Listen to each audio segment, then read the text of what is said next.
ये कहानी है एक रूम की जिसमें जाकर कोई भी विश मांगो वह तुरंत पूरी हो जाती है।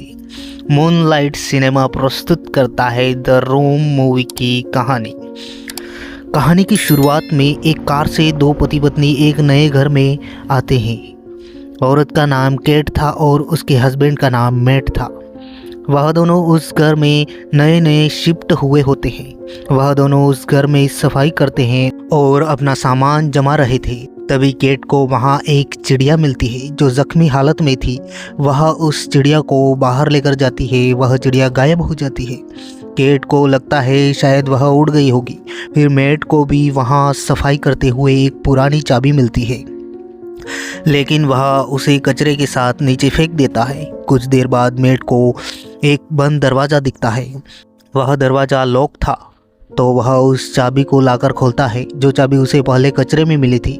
वह जैसे ही उस रूम के अंदर जाता है तो वहाँ की इलेक्ट्रिसिटी गड़बड़ हो जाती है। वह इलेक्ट्रिशियन को कॉल करते हैं। फिर रात हो जाती है और वह दोनों सो जाते हैं। अगली सुबह इलेक्ट्रिशियन आता है और वहाँ चेक करता है, लेकिन वहाँ बहुत सारे वायर्स होते हैं। तो वो कहता है मैंने ऐसी चीज़ पहले कभी नहीं देखी। और इलेक्ट्रिशियन कहता है मैं इसे ठीक नहीं कर सकता, तुम्हें किसी और को बुलाना होगा। फिर वह वहाँ से जाने लगता है और मैट से पूछता है तुम यहाँ नए लग रहे हो। मैट कहता है हाँ, हम यहाँ नए शिफ्ट हुए हैं, हमने यह घर खरीद लिया है। इलेक्ट्रिशियन कहता है तुम्हें पता नहीं, यह घर शापित है, इसमें रहने वाले लोगों का मर्डर हो गया था इसी घर के अंदर। यह बात सुनकर मैट डर जाता है और इंटरनेट से उस घर के बारे में छानबीन करता है। तो उसे पता चलता है यह घर हाउस ऑफ ब्लड के नाम से मशहूर है। इस घर में 3 लोग रहते थे, जिसमें से 2 का खून हो गया और एक लड़का बच गया था। अभी वह लड़का मेंटल हॉस्पिटल में है। फिर उस रात मैट की पत्नी केट सो जाती है और मैट उस रूम में बैठकर वाइन पी रहा था। उसकी वाइन ख़त्म हो जाती है और वह मन में सोचकर बोलता है कि काश एक और बोतल मिल जाती तो अच्छा होता। फिर अचानक उस रूम में एक बोतल आ जाती है। यह देखकर मैट घबरा जाता है। अगली सुबह केट की नींद खुलती है तो वह मैट के पास जाती है। तब तक मैट ने उस रूम को अपनी पसंद की चीज़ों से भर दिया था। वो केट से बोलता है अपने पसंद की कोई भी चीज़ मांगो। वो बोलती है तुम्हारी तबीयत तो ठीक है, लेकिन मैट कहता है प्लीज़ कोई भी चीज़ मांग कर देखो। वो बोलती है मुझे बहुत सारे पैसे चाहिए। फिर वहाँ उन्हें बहुत से पैसे मिल जाते हैं। केट यह देखकर कहती है यह बहुत डरावना है। मैट कहता है हाँ, मगर मज़े लेने में क्या जाता है। फिर वह दोनों बहुत मज़े करते हैं। वह बहुत सारे पैसे, शैम्पियन, दारू, आलीशान खाना, वह उस रूम से हर वो चीज़ मांग लेते हैं जो उन्हें चाहिए और ऐशो आराम की लाइफ जीने लगते हैं। वह दोनों अपनी जॉब भी छोड़ देते हैं। उनकी लाइफ की हर प्रॉब्लम आसान हो जाती है। फिर एक दिन मैट उसकी वाइफ को एक बच्चे का झूला दिखाता है। दरअसल वह एक बच्चा चाहता था, लेकिन केट कहती है नहीं, मैं यह फिर से नहीं कर सकती। दरअसल केट पहले 2 बार प्रेग्नेंट रह चुकी थी, लेकिन दोनों बार उसका बच्चा पेट में ही मर गया था। फिर मैट कहता है हम एक और बार कोशिश कर सकते हैं, पर केट वहाँ से चली जाती है और मैट वहाँ से बाहर घूमने चला जाता है। फिर मैट जब वापस आता है तो वह देखता है कि केट एक बच्चे के साथ खेल रही थी। मैट उस बच्चे को देखकर पूछता है यह किसका बच्चा है। केट कहती है यह हमारा बच्चा है, मैंने इसे रूम से मांगा है। लेकिन मैट यह सुनकर गुस्सा हो जाता है। तुम्हारा दिमाग तो खराब नहीं हो गया? तुम नहीं जानती तुमने कितनी बड़ी गलती की है। केट कहती है हम इसको पाल पोस कर बड़ा करेंगे और यह बड़ा होकर हमारा ही बेटा कहलाएगा। लेकिन मैट कहता है नहीं, तुम इसे वापस रूम में ले जाओ और बोलो कि यह बच्चा हमें नहीं चाहिए। केट और मैट ऐसा ही करने की कोशिश करते हैं, मगर वह ऐसा नहीं कर पाते। फिर एक दिन मैट उस आदमी से मिलने जाता है जो उस घर, उस रूम के बारे में जानता था। वह मेंटल हॉस्पिटल में था और वह जाते समय घर से कुछ पैसे भी ले जाता है। उस आदमी का नाम जॉन डो था। मैट उससे मिलता है और कहता है मैं उस घर में रहता हूँ और मेरा नाम मैट है। जॉन डो बोलता है मैं सालों से तुम्हारा इंतज़ार कर रहा हूँ। बताओ वह घर कैसा लगा? खूब मज़े कर रहे हो? अच्छा खाना, नए कपड़े? हाँ। मेट पूछता है, उन दोनों का मर्डर किसने किया और तुम कैसे बच गए? वो बोलता है, अगर किसी इंसान को वो सब कुछ मिल जाए जो वह चाहता है तो उसे किससे खतरा हो सकता है? खुद से और किससे? फिर मेट वहाँ से चला जाता है। रास्ते में वह अपनी गाड़ी में पेट्रोल भरवाता है और जैसे ही पैसे देने जाता है वह पैसे राख में बदल जाते हैं। यह देखकर वह घबरा जाता है और जल्दी से घर पर आता है और फिर से वह रुपये जो उसे उस रूम से मिले थे वह उनको बाहर फेंकता है तो सारे पैसे राख में बदल जाते हैं। फिर मेट समझ जाता है कि इस रूम से मांगी गई हर चीज़ उस घर से बाहर ले जाने पर एक पल में उसकी उम्र बढ़ जाती है और वह चीज़ नष्ट हो जाती है। और फिर मेट उस रूम की दीवारों को तोड़ने की कोशिश करता है। केट पूछती है, ये क्या कर रहे हो तुम?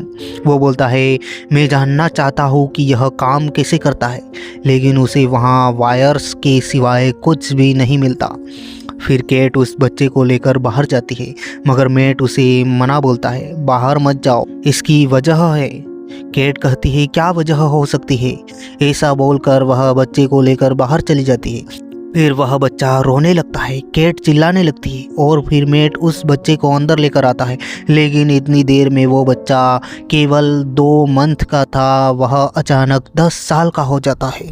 यह देखकर केट मेट से पूछती है, ये सब क्या हो रहा है, तुम जानते हो? वो बोलता है, मैं सब नहीं जानता। ये रूम एक बड़ा सा 3D प्रिंटर है जो चीज़ें बनाता है, लेकिन एक शर्त पर, उन चीज़ों को बाहर ले जाने पर वह चीज़ें नष्ट हो जाती हैं। केट कहती है, लेकिन हमारा बेटा कोई चीज़ नहीं है। वो बोलता है, बिल्कुल है, तुमने उसे उस रूम से मांगा है। फिर एक दिन वह बच्चा जिसका नाम उन्होंने शेम रखा था वो बोलता है, मॉम मुझे बाहर खेलने जाना है, लेकिन केट मना बोलती है। लेकिन वह बच्चा शेम उससे जिद करने लगता है और उससे नाराज़ हो जाता है, लेकिन केट जानती थी कि अगर वो बाहर गया तो ख़त्म हो जाएगा, नष्ट हो जाएगा, इसलिए वह उसे बाहर जाने नहीं देती। फिर मेट एक दिन कुरियर से एक गन मंगवाता है क्योंकि उसको पता था कि उसे गन की ज़रूरत पड़ सकती है। एक दिन शेम दरवाज़ा खोलकर बाहर जाने की कोशिश करता है, लेकिन केट देख लेती है और शेम पर चिल्लाती है। फिर वह दरवाजे को लकड़ियों के टुकड़ों से उस दरवाजे को सील कर देती है ताकि शेम बाहर न जा सके। और मेट हमेशा टेंशन में रहता है क्योंकि उसको हमेशा डर लगा रहता है कि उसके साथ कुछ तो गलत होने वाला है। एक बार शेम एक कांच के खिलौने से खेलता हुआ मेट के रूम में चला जाता है। तभी वहाँ मेट आ जाता है जिसको देखकर शेम डर जाता है और वह खिलौना उसके हाथ से गिरकर टूट जाता है। मेट उसको डांटता है और उस रात शेम उस रूम में चला जाता है। फिर अगली सुबह मेट के रूम में वो खिलौना जो टूट गया था वह बिल्कुल ठीक था, जिसको देखकर मेट डर जाता है। वो केट से पूछता है, क्या यह तुमने किया है? केट कहती है, नहीं। फिर वो दोनों शेम को ढूंढते हुए उस रूम में जाते हैं तो शेम ने उस रूम को एक जंगल में बदल दिया था, वहाँ वो खेल रहा था। ये सब देखकर मेट बहुत गुस्से से शेम पर चिल्लाता है और उसको उस रूम से बाहर निकाल देता है। वह दोनों उसको एक बच्चा समझ रहे थे मगर वह बच्चा बहुत होशियार और शातिर दिमाग होता है। केट कहती है, तुम उससे ऐसा बर्ताव नहीं कर सकते, वो एक छोटा बच्चा है। मेट कहता है, वो बच्चा नहीं है, वो एक शैतान है, वो एक जीनी है।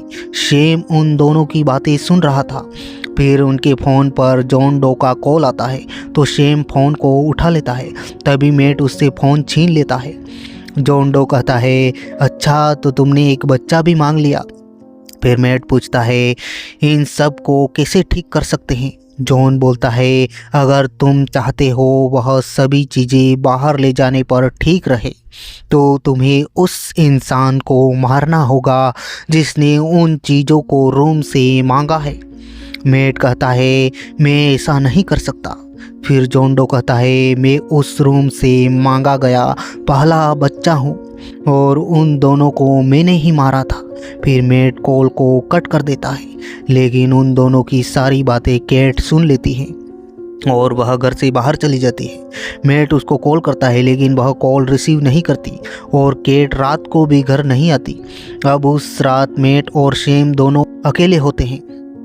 शेम मेट से पूछता है, डैड जीनी क्या होता है? मेट कुछ नहीं बोलता।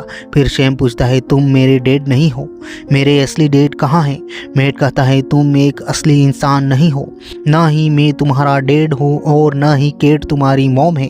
तुम्हें पता है तुम्हें बाहर जाने क्यों नहीं देते? क्योंकि अगर तुम बाहर गए तो मर जाओगे, तुम्हारी उम्र तेजी से बढ़ने लगेगी और तुम पल भर में नष्ट हो जाओगे। फिर मेट गुस्से में दरवाज़ा खोल देता है और उसे बाहर जाने को बोलता है, लेकिन शेम बाहर नहीं जाता और अपने कमरे में सोने चला जाता है। फिर उस रात मेट शेम से माफ़ी मांगता है तो दोनों साथ में सो जाते हैं। रात को केट घर वापस आ जाती है। मेट कहता है, मुझे माफ़ करना, मैं तुम्हें सब कुछ बताने ही वाला था। फिर उस रात केट और मेट दोनों सो जाते हैं। तभी शेम चुपके से मेट के पास से उस रूम की चाबियां चुरा लेता है और फिर अगली सुबह मेट उठकर शेम के कमरे में जाता है, लेकिन वहां शेम नहीं होता। वह उस रूम की तरफ जाते हैं। तभी एक झूले पर शेम बैठा हुआ था। अब वह पहले से ज़्यादा बड़ा हो गया था और ज़्यादा ताकतवर भी। उसके पास गन भी थी। वह मेट को मारने की कोशिश करता है लेकिन केट उसे शांत करती है। तभी मेट उससे गन को लेने की कोशिश करता है। उन दोनों की लड़ाई होती है। केट को भी धक्का लग जाता है और वह बेहोश हो जाती है। जब केट को होश आता है तो उसके पास मेट बैठा हुआ था। वो पूछती है, शेम कहाँ है? मेट कहता है, गन छुड़वाने की कोशिश में उसे गोली लग गई और वह मर गया। केट पूछती है, उसकी बॉडी कहाँ है? वो बोलता है, मैंने उसे बाहर फेंक दिया। फिर एक तरफ दिखाया जाता है कि मेट उस घर में बेहोश पड़ा था। उसे होश आता है और वह केट को ढूंढने की कोशिश करता है, लेकिन केट उसे वहाँ नहीं मिलती। वो उस रूम को खोलने जाता है मगर वह लॉक था और चाबियाँ भी नहीं थी। फिर वह रूम की दीवार को तोड़ने लगता है। एक तरफ दिखाया जाता है कि मेट बैठकर खाना खा रहा था। वहाँ केट भी थी। वो पूछती है, अब हम क्या करेंगे? वो बोलता है, हम कहाँ जा सकते हैं, हमारे पास तो जॉब भी नहीं है। ये रूम कम से कम हमें अच्छा खाना तो देता है। दरअसल वह मेट नहीं था, वो शेम ही था जो मेट की तरह बन गया था और उसने असली मेट को दूसरे घर में छिपा रखा था। फिर केट को उस पर शक होने लगता है, उसकी हरकतों को देखकर, उसके बिहेवियर को देखकर। फिर शेम जो कि मेट बना हुआ है वह केट से ज़बरदस्ती करने की कोशिश करता है, लेकिन केट उसे धक्का देकर भाग जाती है और अब मेट भी उस रूम की दीवार तोड़कर रूम के अंदर आ जाता है जिसके अंदर शेम ने जंगल बना रखा था और उसके घर के जैसा ही एक और भी घर बना रखा था। एक तरफ शेम मेट को पकड़ लेता है और उससे इंटीमेट होता है। तभी वहाँ मेट भी आ जाता है, लेकिन केट दोनों को देखकर कंफ्यूज हो जाती है। उसको मालूम नहीं चलता कि कौन असली मेट है। फिर केट शेम को पहचान लेती है और उसे सीढ़ियों से धक्का मार देती है। शेम गिर जाता है और अपने असली रूप में आ जाता है। फिर मेट और केट वहाँ से भागने की कोशिश करते हैं, लेकिन शेम ने उस रूम के अंदर ही एक जैसे बहुत से घर बना रखे थे, इसलिए वह वहाँ से भाग नहीं पाते। और फिर शेम मेट पर चाकू से हमला कर देता है और मेट को मार डालता है। तभी वह देखता है केट और मेट बाहर से भाग रहे थे। दरअसल मेट ने उन दोनों के डुप्लीकेट बना दिए थे, जिससे शेम कंफ्यूज हो जाता है और आखिरकार मेट और उसकी वाइफ रूम से बाहर निकल जाते हैं और अपने असली घर में पहुंच जाते हैं। अब शेम भी उनके पीछे पीछे वहां आ जाता है और वह मेट को मारने जाता है, लेकिन मेट उसे घर से बाहर ले जाता है और केट अंदर से दरवाज़ा बंद कर देती है। शेम दरवाज़ा खोलने की कोशिश करता है, लेकिन केट दरवाज़ा नहीं खोलती। देखते ही देखते शेम की उम्र बढ़ने लग जाती है। वह बूढ़ा हो जाता है और नीचे गिर जाता है।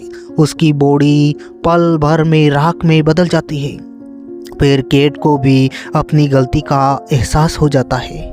फिर अगले सीन में मेट और केट ने एक नया घर खरीद लिया था और अब केट को पता चलता है कि वह प्रेग्नेंट है और वह घबरा जाती है क्योंकि वह बच्चा मैट का नहीं बल्कि शेम का था। और इसी के साथ मूवी की कहानी समाप्त हो जाती है। आशा करता हूँ यह कहानी आपको पसंद आई होगी दोस्तों।